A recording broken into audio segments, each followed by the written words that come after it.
Hi, Angie. Today we have your lesson 1 of a new unit that is called Machines Are Needed Work. Okay, I'm gonna share my screen. I'm gonna make my face bigger. Okay, that's it.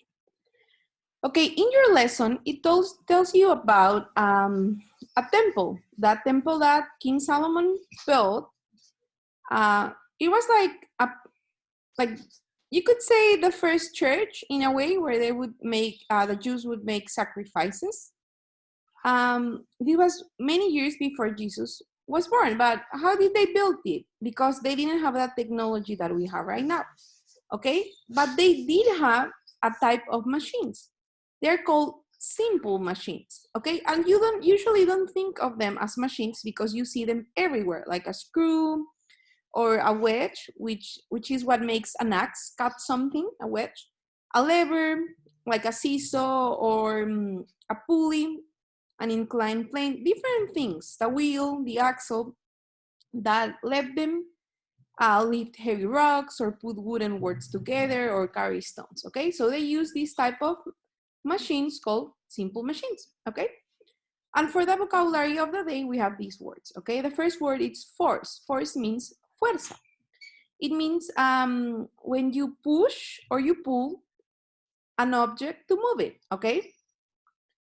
Then we have the word friction or fricción in Spanish. It's when one thing wraps like this against another thing. Like what happened with this little guy, he's pulling a box, okay? And the force is toward the guy, but there's another force called friction that is going the other way, the opposite way. Then we have the word gravity, gravedad, which you know already, but it's a natural force that causes objects to move or tend toward the center of the earth. And we have the word machine, máquina, a device for applying power, like what I explained before of the different machines. And we have the word work, trabajo, okay? It's when a force, be it a push or a pull, actually moves something through space. That's why we have a red arrow, the same picture, but a red arrow, okay? Shows that they're moving the box through space. Okay, so you may not know it, but you use some of the machines that King Solomon used to build a temple. Like when you build a tree house or when you ride a bike, where you put a new toy together. Machines are all around us, even though you don't always think about it, okay? When you push or you pull something, you are doing work. When you move something using force, you are doing work. Remember, force is pushing or pulling something, okay? And you need force to move something over a distance. For example, if you want to push a box, you need force. You need to push or pull it to move it over space. And when you use force to move something over a distance, it is called work. Because, for example, you can push or pull, which is force, against a wall, and the wall's not going to move, right? Walls don't move that easily. So if you use all of your force and you push or pull on a wall, is it going to move? No. You applied force? Yes. But did you work? No, because it didn't move. Work implies moving something over a distance. When you open the door, you are doing work because you're using the force of your body, your arms, to pull or push the door. Your body does a lot of work every day because you're using your muscles to pull out a chair, to close a drawer, to open a window. Then we gotta talk about gravity. When Solomon's men moved the big stones, they had to move them uphill, meaning up.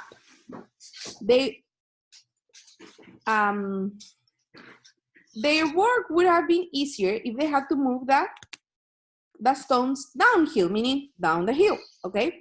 Because of gravity. Gravity is the force, as we talked before, that pulls or pushes everything towards the center of the earth. Life on earth, it's safer because of gravity, because the roots of plant grow down. Your feet walk on the ground, not on the earth. When you fall down instead of up.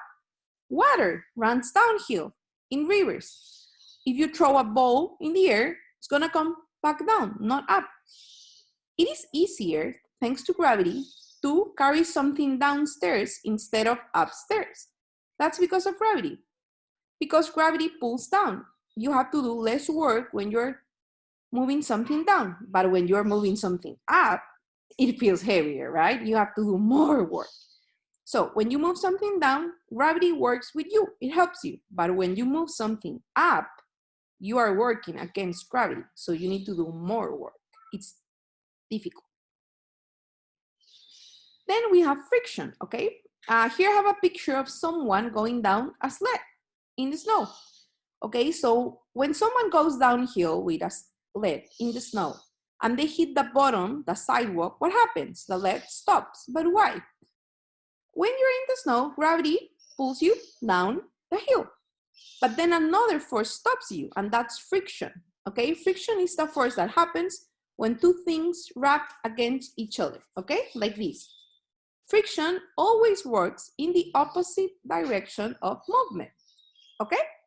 Like what we saw in our vocabulary. If he's pulling to this side, friction is going the other way. If something is moving to the left, friction is going to the right. If someone is moving forward, friction is going backwards.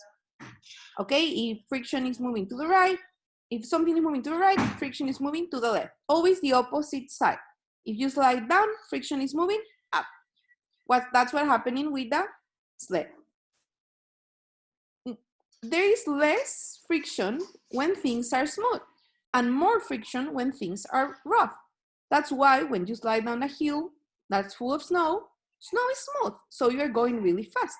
But when you hit the sidewalk is rough. So there is more friction and that makes you stop or go slower, okay? If you have ever roller skated, that would be a cool example. For example, if you roller skate or if you ride your bike on the sidewalk, it's really easy to do it because it's smooth and you go fast. But if you try to do it on the ground or maybe on the road, it's rough. And since it's rough, you actually can't do it. It's really difficult. Or if you do it, you do it really slow. Friction is important. Without friction, you would have a difficult time doing anything without slipping and sliding. You need friction to walk, to climb up the stairs, to drive a car, and to ride a bike, and to many other different things, okay? So you may think of friction, oh no, it's boring. If there weren't friction, I would slide forever. It would be easier, yes, but friction also keeps us safe and allow us to ride a bike or drive a car or walk, okay? That would be it.